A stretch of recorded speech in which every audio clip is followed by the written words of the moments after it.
എന്തുകൊണ്ട് ഈ മൈലേജ് നോക്കുന്നേ? ഇതിന്റെ അകത്തുനിന്ന് വരുമാനം കുറവായതുകൊണ്ടല്ലയോ? അതെ അതെ അതെ. ഇതിനകത്തുനിന്നുള്ള വരുമാനം കുറവായതിന് വാടക കുറവായതുകൊണ്ടാണല്ലോ മൈലേജ് കൂട്ടാൻ നോക്കുന്നത്. ഈ ന്യൂട്രടിച്ച് എത്രയോ ആളുകൾ മരിച്ചിട്ടുണ്ട്. ഡ്രൈവർമാര് മരിച്ചിട്ടുണ്ട്, മറ്റു മുന്നിൽ പോകുന്ന വണ്ടിക്കാര് മരിച്ചിട്ടുണ്ട്, പിന്നെ റോഡിൽ നിന്നവര് മരിച്ചിട്ടുണ്ട്. ഏറ്റവും കൂടുതൽ ഹൈവേയിലല്ല പ്രശ്നം ഉണ്ടാവും. അതെ, ഇതിനൊക്കെ അതെ, ചെറിയ ചുരങ്ങളിലും ഒക്കെ. ഇതിന്റെ ഒക്കെ മെയിൻ കാരണം എന്താന്ന് ചോദിച്ചു കഴിഞ്ഞാൽ ഇതിന് ഒരു കറക്റ്റായിട്ട് ഒരു വാടകയില്ല. അതുകൊണ്ടാണ് അവർ ഇത്രയും റിസ്ക് എടുത്ത് ഇത് നടക്കുന്നത്.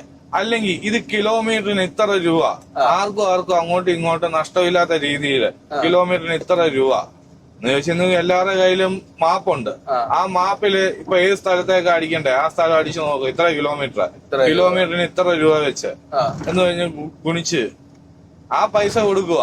ആ പൈസ കൊടുത്തു കഴിഞ്ഞാൽ വണ്ടിയുടെ മുതലാളിക്ക് ആത്മഹത്യ ചെയ്യണ്ട, ഡ്രൈവർ ന്യൂട്രടിച്ച് മരിക്കണ്ട, എതിരെ മുമ്പിൽ പോകുന്ന വണ്ടിക്കാരും മരിക്കണ്ട, റോഡ് സൈഡിൽ നിൽക്കുന്ന ആളുകൾ മരിക്കണ്ട, ആരും മരിക്കണ്ട.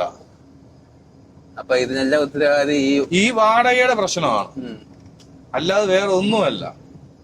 ഈ ന്യൂട്രടിച്ചു കഴിഞ്ഞാൽ വണ്ടിക്ക് ഉണ്ടാകുന്ന മെയിൻ കംപ്ലൈന്റ് വെച്ചാൽ നമ്മൾ ഇത്രയും ലൈറ്റും ഇട്ട് ഈ ന്യൂട്രും കൂടി അടിച്ചു കഴിയുമ്പോൾ ഉള്ളതെന്ന് ചോദിച്ചു കഴിഞ്ഞാല് സംഭവിക്കുന്ന വെച്ചാൽ ബാറ്ററിക്ക് കംപ്ലൈന്റ് വരും, ക്ലച്ചിന് കംപ്ലൈന്റ് വരും, ഗിയർ എൻജിന് കംപ്ലൈന്റ് വരും, ഹൗസിങ്ങിന് കംപ്ലൈന്റ് വരും, ജോയിന്റിന് കംപ്ലൈന്റ് വരും.